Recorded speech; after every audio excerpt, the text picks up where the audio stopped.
ಮಂಜೇಶ್ವರ ಸಮೀಪದ Pavoor post office ಬಳಿ number plate ಅಳವಡಿಸದ ಕಪ್ಪು ಬಣ್ಣದ ಕಾರಿನಲ್ಲಿ ಅಪರಿಚಿತ ವ್ಯಕ್ತಿಗಳು ಶುಕ್ರವಾರ ಸಂಜೆ ಸುಮಾರು 7 ಗಂಟೆ ಸುಮಾರಿಗೆ ಮಕ್ಕಳನ್ನು ಅಪಹರಣಗೆಯ್ಯಲು ಯತ್ನಿಸಿರುವುದಾಗಿ ದೂರಲಾಗಿದೆ.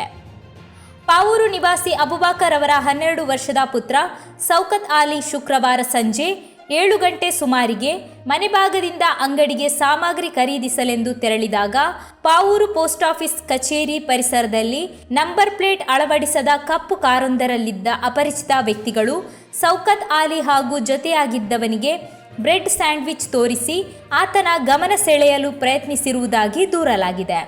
ಜೊತೆಯಾಗಿ ಈ ಸಂದರ್ಭ ಕಾರಿನಲ್ಲಿ ಇದ್ದ ವ್ಯಕ್ತಿಗಳು ಆ ಬಾಲಕನನ್ನು ಅಪಹರಿಸಲು ಯತ್ನಿಸಿರುವುದಾಗಿ ಬಾಲಕ ಪೋಷಕರಿಗೆ ತಿಳಿಸಿದ್ದಾನೆ. ಈ ವಿಷಯ ಬಹಿರಂಗಗೊಳ್ಳುತ್ತಿದ್ದಂತೆಯೇ ಸ್ಥಳೀಯರು ತಕ್ಷಣ ಈ ಪರಿಸರದ ಎಲ್ಲ ಕಡೆಗಳಲ್ಲೂ ಹುಡುಕಾಡಿದ್ದಾರೆ. ಯಾರನ್ನು ಪತ್ತೆ ಹಚ್ಚಲು ಸಾಧ್ಯವಾಗಲಿಲ್ಲವೆನ್ನಲಾಗಿದೆ. ಅಪರಿಚಿತ ತಂಡವು ನಂಬರ್ ಪ್ಲೇಟ್ ಅಳವಡಿಸದ ಕಾರಿನಲ್ಲಿ ಮಕ್ಕಳನ್ನು ಅಪಹರಣಗೆಯ್ಯಲು ಪ್ರಯತ್ನ ನಡೆಸಿದ ಹಿನ್ನೆಲೆಯಲ್ಲಿ ಪೊಲೀಸರು ಈ ಬಗ್ಗೆ ಹೆಚ್ಚಿನ ತನಿಖೆ ನಡೆಸುವ ಸಾಧ್ಯತೆ ಇರುವುದಾಗಿ ತಿಳಿದುಬಂದಿದೆ. ಪೊಲೀಸರು ಸಮೀಪದ ಸಿಸಿಟಿವಿ ದೃಶ್ಯಾವಳಿಗಳನ್ನು ಪರಿಶೋಧಿಸಿ ಸೂಕ್ತ ಕ್ರಮ ಕೈಗೊಳ್ಳುವಂತೆ ಸ್ಥಳೀಯರು ಆಗ್ರಹಿಸಿದ್ದಾರೆ.